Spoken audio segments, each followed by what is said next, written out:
ആക്ഷേപം ഉന്നയിക്കുക എന്നത് ഒരു സ്വഭാവമാക്കിയിട്ടുള്ളവരുടെ അത്തരം പ്രതികരണങ്ങളെക്കുറിച്ച് മറുപടി പറയുന്നത് കൊണ്ട് മാത്രം അത് അവസാനിക്കില്ല. പക്ഷേ ഒരു കാര്യം നമ്മൾ കാണേണ്ടതും നേരത്തെ മുതൽ എല്ലാവർക്കും ഈ കാര്യത്തിൽ വ്യക്തതയുള്ളതുമായ കാര്യം, നമ്മുടെ സംസ്ഥാനത്ത് ഈ അന്വേഷണം നടക്കുന്നത് ഹൈക്കോടതിയുടെ നിരീക്ഷണത്തോടെയാണ്. ഹൈക്കോടതി ഫലപ്രദമായി അതിന് നേതൃത്വം കൊടുക്കുന്നു എന്ന് എല്ലാവർക്കും അറിയാം. ആ കാര്യത്തിൽ അന്വേഷക സംഘം, ഈ SIT, നല്ല നിലയിൽ അവരുടെ ചുമതല നിർവഹിക്കുന്നു എന്നുള്ളതാണ് ഇതേവരെ വന്നിട്ടുള്ള കാര്യം. പ്രത്യേകമായ പരാതികളൊന്നും അതുമായി ബന്ധപ്പെട്ട് ഉയർന്നു വന്നിട്ടേയില്ല.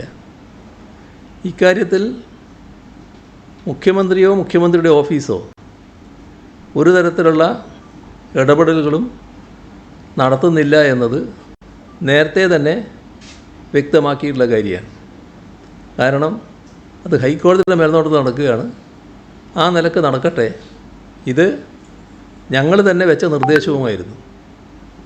പ്രത്യേക അന്വേഷണ സംഘം വേണമെന്നും ഹൈക്കോടതിയുടെ മേൽനോട്ടത്തിൽ അന്വേഷണമാകട്ടെ എന്നുമുള്ളത് ഞങ്ങൾ തന്നെ വെച്ച നിർദ്ദേശവും പൂർണ്ണ യോജിപ്പ് അതിനോട് പ്രകടിപ്പിച്ചതുമാണ്. അതിൻ്റെ ഭാഗമായി ഒരിടപെടലും നടത്താൻ ഞങ്ങൾ തയ്യാറായിട്ടില്ല.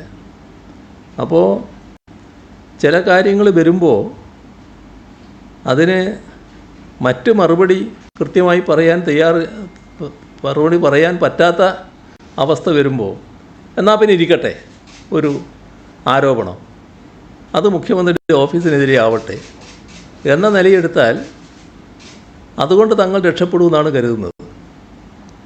ഇവിടെ അടൂർ പ്രകാശിൻ്റെ പേര് ഇതുമായി ബന്ധപ്പെട്ട് വരുന്നത് ഏത് ഘട്ടത്തിലാണ്?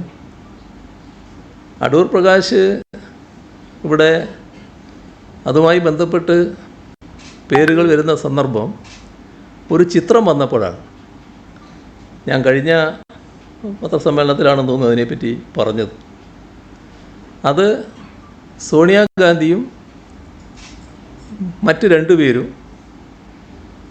പത്തനംതിട്ടയിൽ നിന്നുള്ള 2 പേര്, ഈ അടൂർ പ്രകാശും പിന്നെ അവിടുത്തെ പത്തനംതിട്ട MPയും, ഒരു ഭാഗത്ത് പിന്നെ മറ്റൊരു ഭാഗത്ത് ഈ ഇപ്പോൾ അന്വേഷക സംഘം കണ്ടെത്തിയിട്ടുള്ള ഈ സ്വർണം വാങ്ങി എന്ന് പറയുന്ന വ്യാപാരി മറ്റൊരാൾ.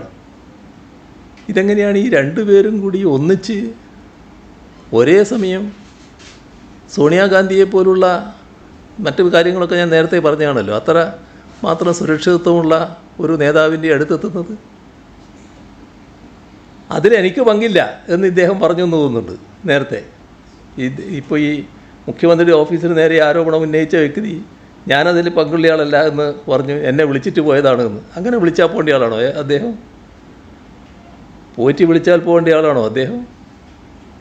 എങ്ങനെയാണ് ഇവരെല്ലാം കൂടി ഒന്നിച്ചെത്തിപ്പെട്ടത്? ഇതിനല്ലേ മറുപടി പറയേണ്ടത്?